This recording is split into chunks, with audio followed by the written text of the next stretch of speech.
Have you ever wondered how everyday items could have their own unique digital voice? How could this technology enable businesses to achieve both sustainability and efficiency in their supply chains? Well, today here on Tech Talks Daily, I'm going to be finding out more about the fascinating world of RFID technology and digital transformation across this entire space. And my guest today is Ricardo Lobo. He's the CEO of a company called Beontag. And Ricardo leads the company that has pioneered innovations in RFID and created solutions that connect physical products to the digital world. Not to mention driving significant advancements in sustainability, from the groundbreaking eco tags to the new production facilities in Dayton, Ohio. Beontag is at the forefront of technological innovation. And today, I want you to join me in exploring how Beontag is helping businesses achieve their environmental goals while also increasing supply chain visibility and embrace the future of digital transformation. Before we welcome our guest onto the podcast today, though, delivering daily content to 140,000 of you wonderful monthly listeners across the globe is no small feat. I don't want to take all the credit here because it wouldn't be possible without the backing of our dedicated sponsors and partners. I also want to shine a light on the fact that legacy managed file transfer tools are dated and lack the security that today's remote workforce often demands. And companies that continue relying on that outdated technology often are in danger of putting their sensitive data at risk. So in the world of secure file transfers, Kiteworks stands alone with their FedRAMP moderate authorised since 2017. It is now known as the gold standard in MFT security. And with yearly audits and continuous monitoring, Kiteworks doesn't just meet standards, it sets them. For example, if you need CMMC compliance, Kiteworks fast-tracks your authorisation, saving you both time and money. You can step into the future of secure managed file transfer with Kiteworks today by visiting kiteworks.com to get started. That's kiteworks.com to get started today. But now it's time to dive into today's fascinating conversation with my guest. So buckle up and hold on tight as I beam your ears all the way to Milan, where Ricardo's waiting to join us today. So a massive warm welcome to the show, Ricardo. Can you tell everyone listening a little about who you are and what you do? It's a real privilege and honor to be here and be able to talk about our company, Beontag. My name is Ricardo Lobo. I'm the CEO of Beontag. I've been in this role for the last 9 years.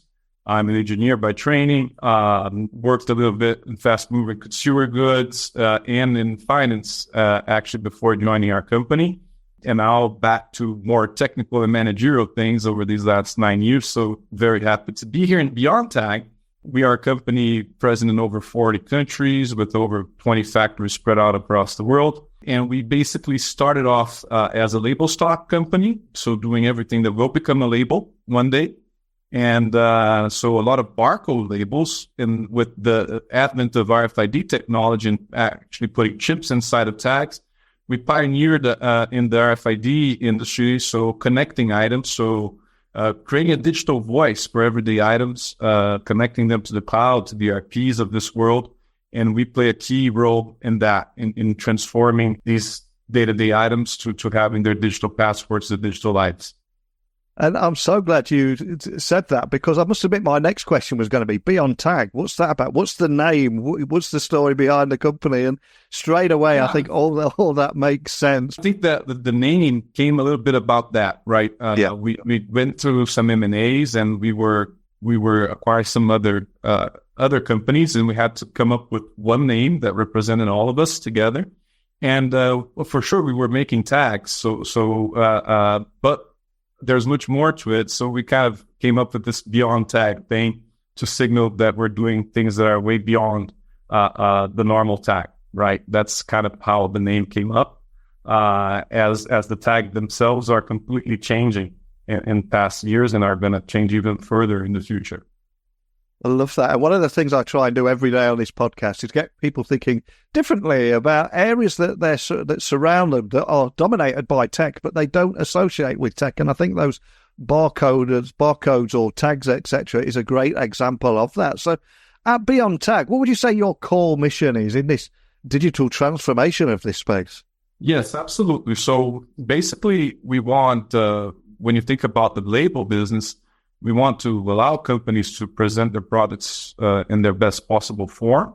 But as we moved into chips inside of labels, we're actually trying to enable this digital transformation journey that the companies are going through. So having more inventory assertiveness, being able to know exactly what's in stores, allowing omni-channel, allowing shorter supply chains, less waste through the supply chains. I mean, but ultimately what we try to, sum it all up is providing everyday items with its digital voice, and that will unlock all these other things, right? So companies started adopting the technology for inventory counts, and all of a sudden, you can also do in the future self-checkouts.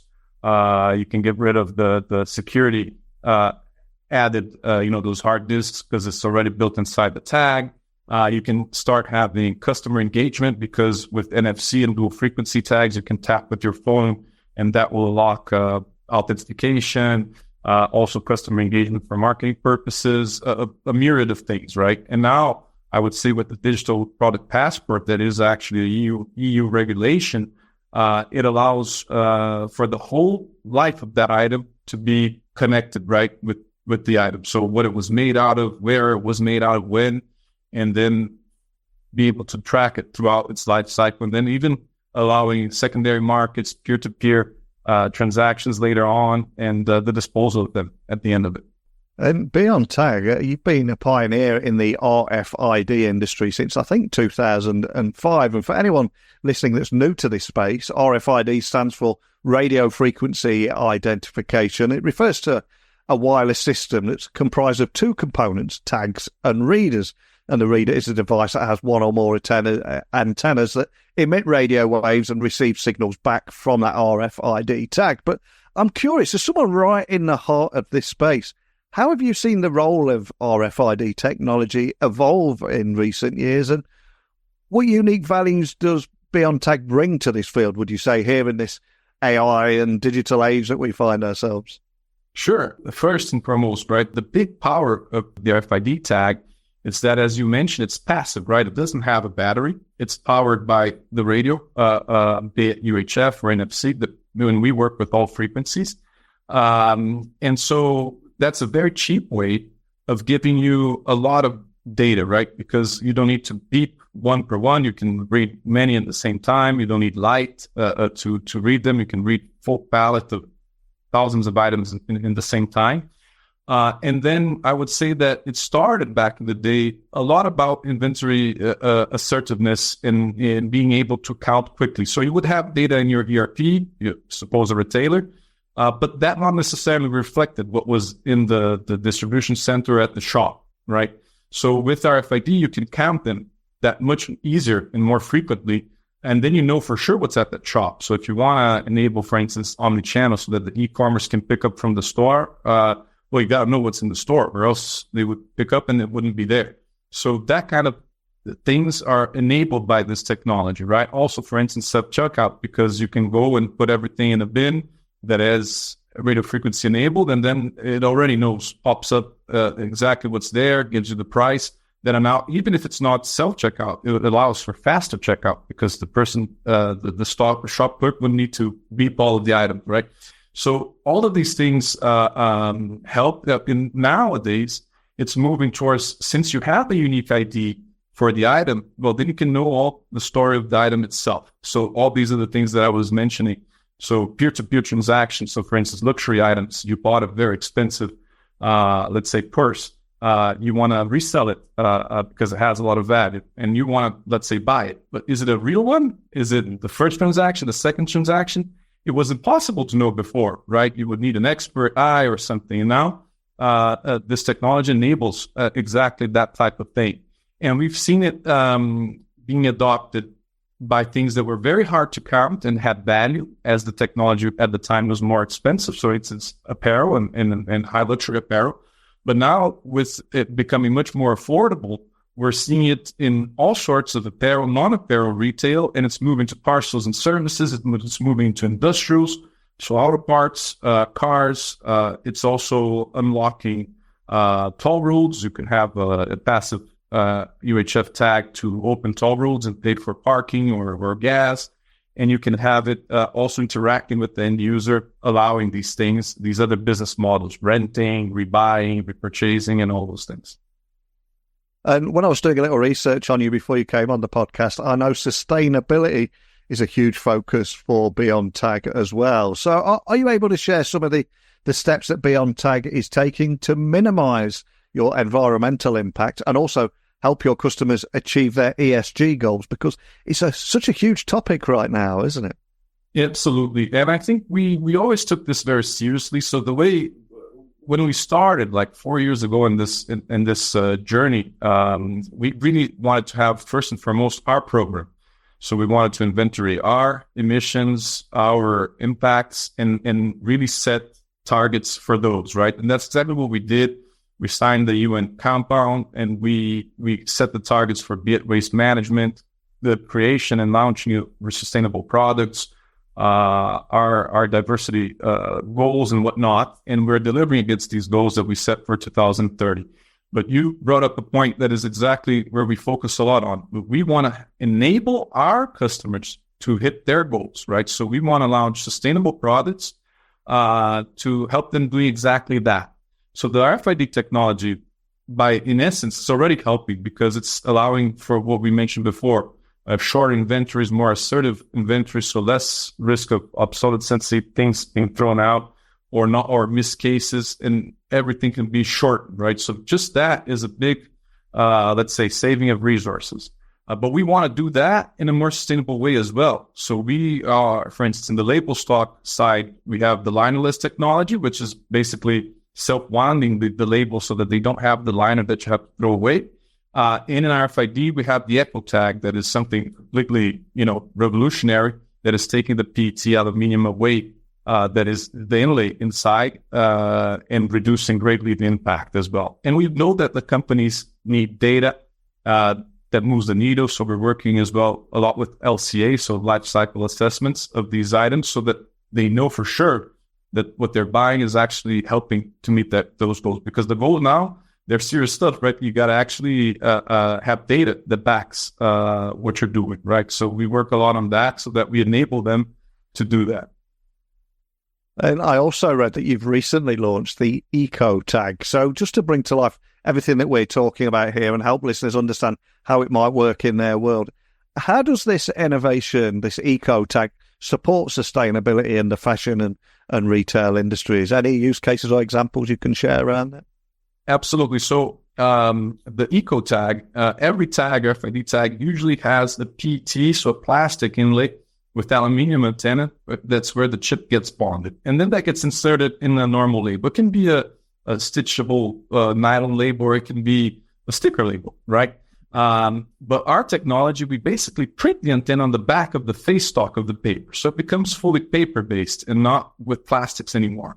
So for every 1,000 labels, it's 15 little PET bottles that you drink water out of that get saved, right? So when you're talking about the programs that we work on with now, when I started in the industry 9 years ago, there were millions, 100,000 millions. Now we're talking about programs that use billions of tags.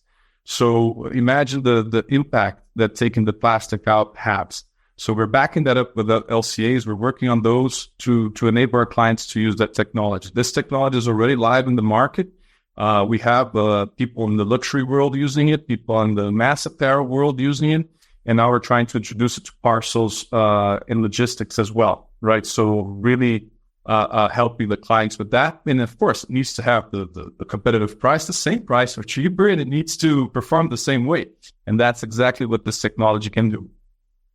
And I'm talking to you in the UK. You're talking to me from Milan in Italy today. And I was also reading you've got a new facility in Finland that is described as Beontag's Global R&D Centre of Excellence.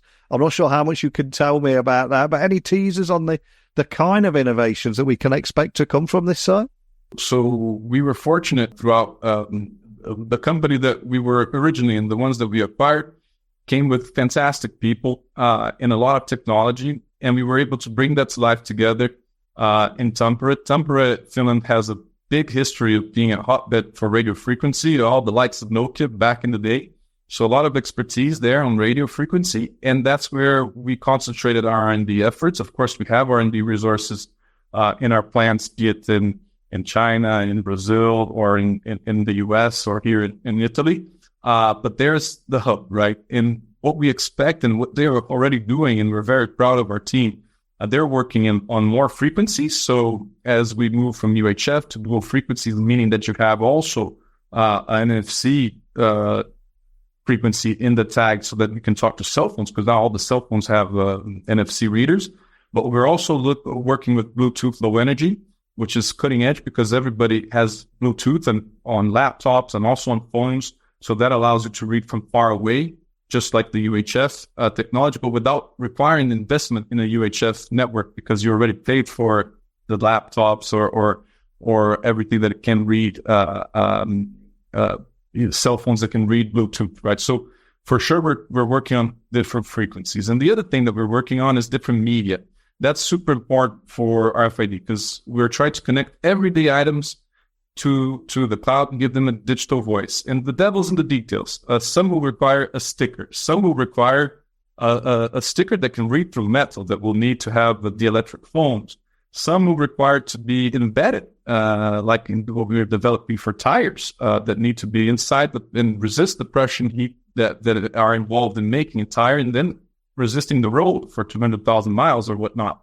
So all these different media that we have to make and insert the chips in.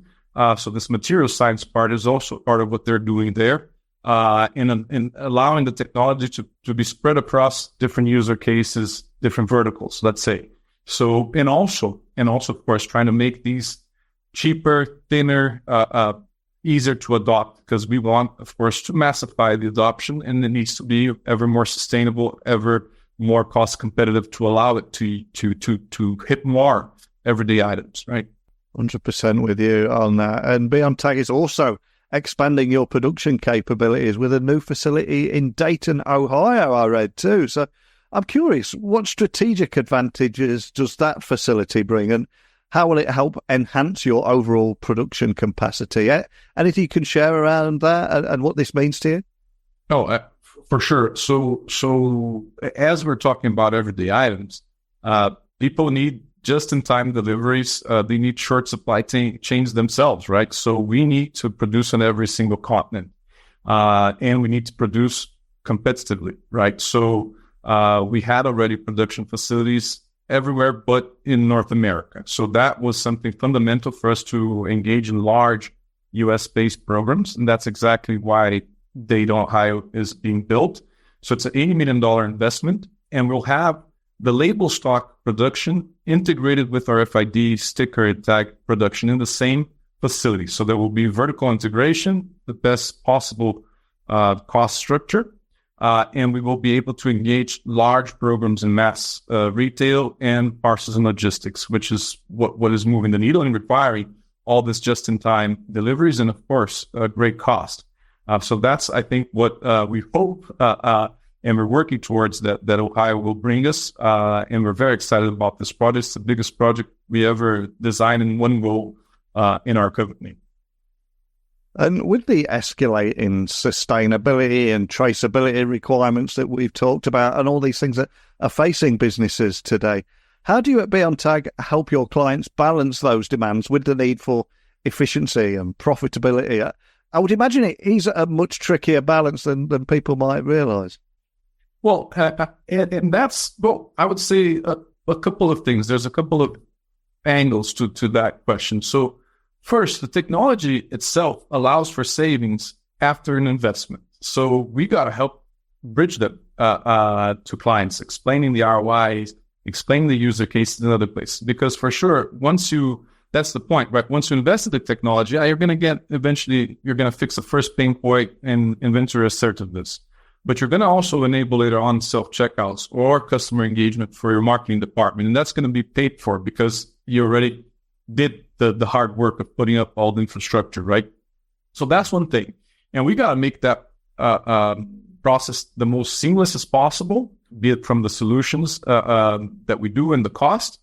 So that's one point. And then for sure, you got to make the tag itself, the chips, the cheaper as possible. And the technology is evolving in that direction in past years. It's like everything in the chip industry, the chips are becoming smaller, cheaper, more powerful, more sensible. And we're finding ways to make the tags also more competitively so that they can be adopted. And I would say that there are regulations that are also coming in place, for instance, like digital product passport that is happening in the European Union. But again, it is a cost as if you never did it. But then there's a lot of data you get out of it and a lot of return you get out of it.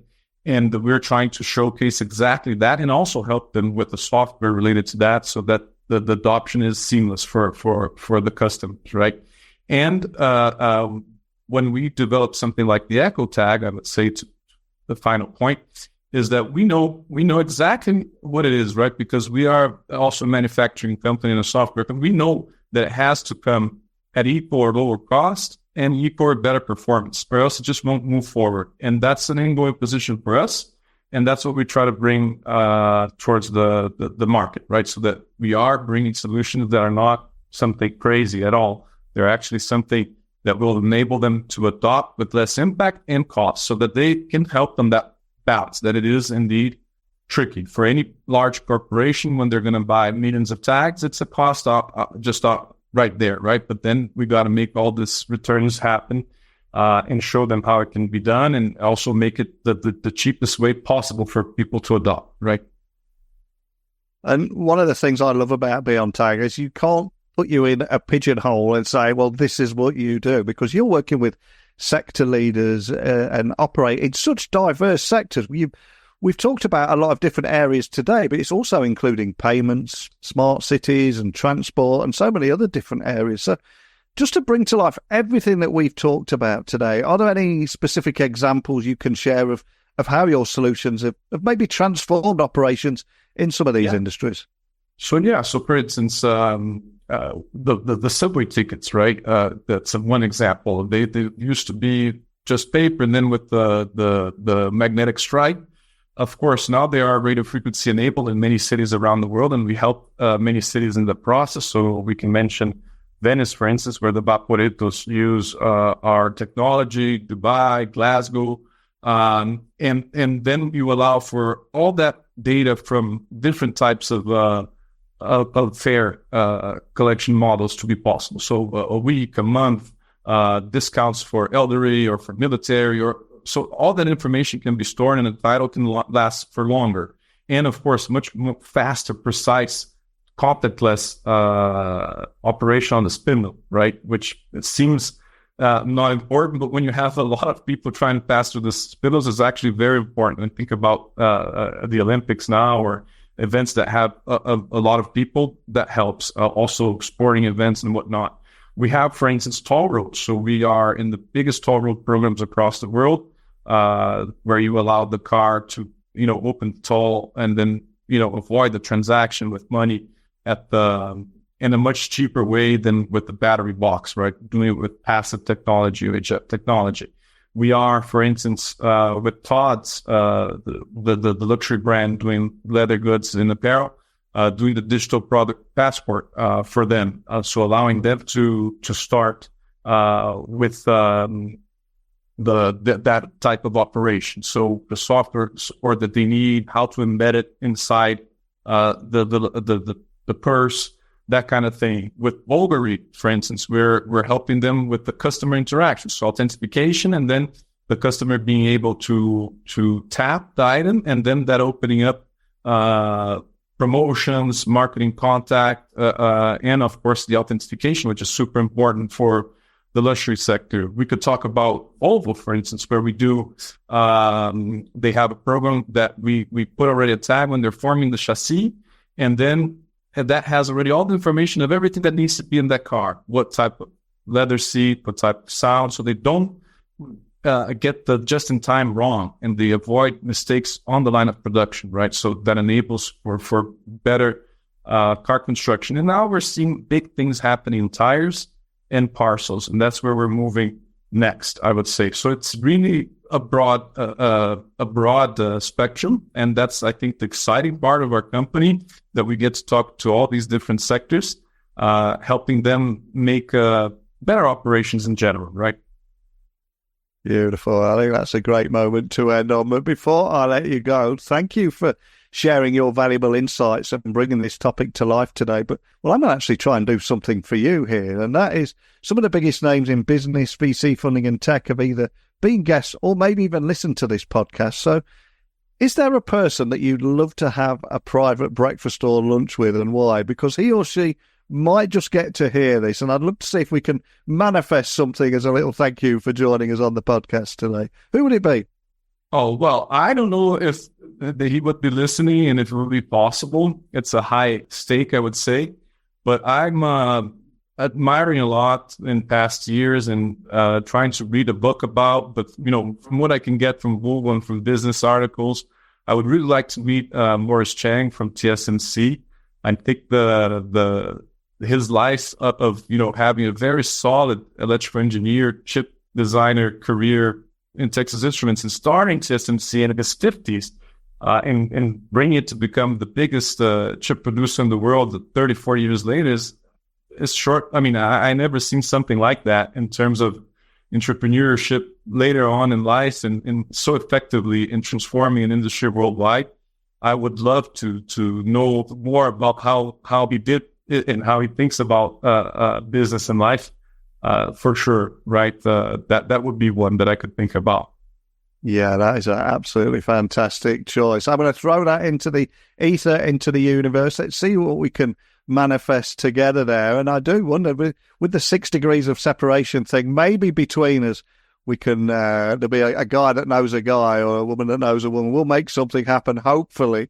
And for anyone listening that just wants to find out more information about Beontag, maybe they've got a few questions they'd like to ask, where can they find your team online or find out more about anything we talked about tonight? Well, for sure, our website, we just launched a new website, so it has our contacts and we answer them very well. And also through LinkedIn, our LinkedIn profile, we also answer everything that people ask there. So it's quite actually easy to get to us and ask questions. And because it is, right, it is a digital transformation journey. And people need to understand before they make up their minds and see if it's for them and how could it apply and what's involved with all that. So we do, that's bread and butter for us. That's exactly what we do. We try to really, start in the beginning, cracking the issues and helping the customers throughout that journey. Well, I'll have links to everything you mentioned there to make it easier for people to find you and ask those questions. And I'd love to hear what people thought about our conversation today. For me personally, I love how Beontag is this digital transformation enabler for businesses, offering this wide variety of data and IoT solutions to help your customers gain this almost real-time understanding of their supply chain and product life cycles. But also, I think something very important we discussed today, sustainable growth through impactful solutions. Like many involved in the fashion and retail industries, for example, you're taking steps to minimize the impact on the planet. And in a time or at a time where we're talking about ESG scores, it is such a big topic. And just thank you for shining a light on it today. Really appreciate your time. Neil, thank you. Thank you for the opportunity. Thank you for the time. Thank you for listening. And we would love to come back in the future and talk more as things evolve on our side, and we will have new things to talk about. Wow, what an incredible guy. And I love how Ricardo has not only shared his insights today, but learning more about Beontag, how they're revolutionizing this RFID industry and helping businesses become more sustainable with that as well. And for me, it's fascinating to see how technology can bridge the gap between physical and digital, ultimately enabling greater efficiency, environmental responsibility, and so much more. But for everyone listening, what are your thoughts on the role of RFID in driving sustainability? How do you see digital transformation impacting the future of supply chains? If you are very close to this world, maybe you've got very strong opinions, some agreeing with what we said, or maybe you've got a different angle about the entire topic. I'd love for you to contact me directly. Let me know your thoughts by emailing me techblogwriter@outlook.com. Let's keep this conversation going. Remember, connect with me on all social channels, just at Neil C. Hughes. But that is it for today. So please continue to stay curious. Keep exploring these endless possibilities of technology in areas that we don't automatically associate with tech. And hopefully that is enough to get you to join me again one more time tomorrow. But thank you for listening today. And until next time, don't be a stranger.